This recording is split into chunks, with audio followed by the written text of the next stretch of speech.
Hey guys, how's it going? This is Anthony from Anthony's Customs. The last Marvel Legends review that I want to do today is the EXTREMIS Iron Man. This is the standard version. The variant is the stealth version.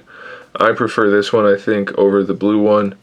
And it is a solid figure. I know people are getting sick of getting Iron Man figures, but this one might be a purchase, I think.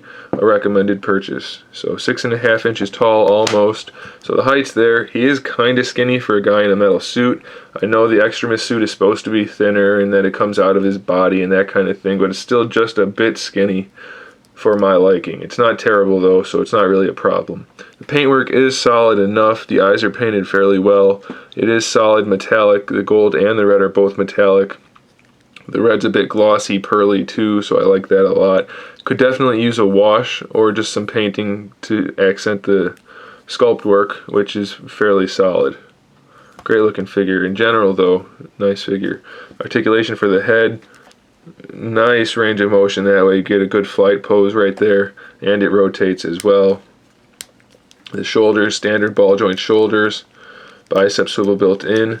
The shoulder pads do snap off of the shoulder, but they're in there really nicely, so I don't know if you can see that. The shoulder pads do snap off, so you don't have to really worry about them breaking, but they do kind of sit pretty far in there, so they're not going to pop off as easily as some of the movie Iron Man figures, so that's a nice touch, and they don't get in the way of the articulation too much either. Double jointed elbows, wrist swivel, and wrist pivot. I really like that they put the pivot in there because you can get a good repulsor hand going now. Most of them couldn't do that.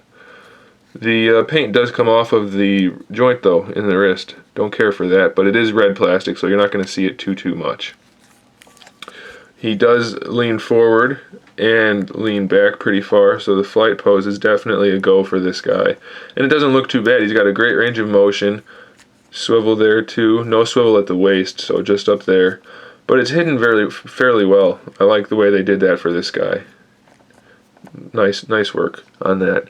The chest piece is kind of bland. It's just solid, kind of off-white. It definitely could have used a little bit of blue or something in there to make it stand out or look illuminated.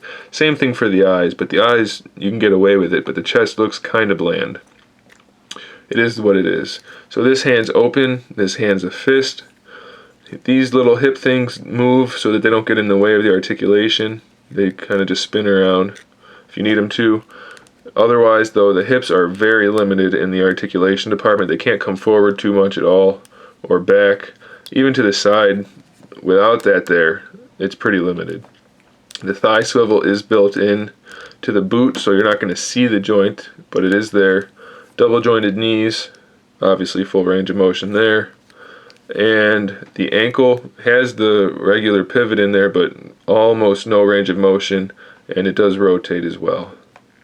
So he doesn't have the most range of motion for some of the joints, but the ones that really matter, I think, like the waist and the head and the wrists, are there, and they look good. They work well, and overall, it's a sharp-looking figure. It's definitely one of my favorite Iron Man figures, even though we've gotten a ton of them in the Marvel Legends line. This is a great one to add to the collection, so I do recommend you get it.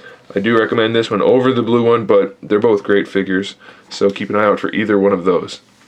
Thanks for watching, guys. I have 2 more reviews to do today, so watch out for those, and watch out, I have a bunch of customs in the works, so keep an eye out for those as well.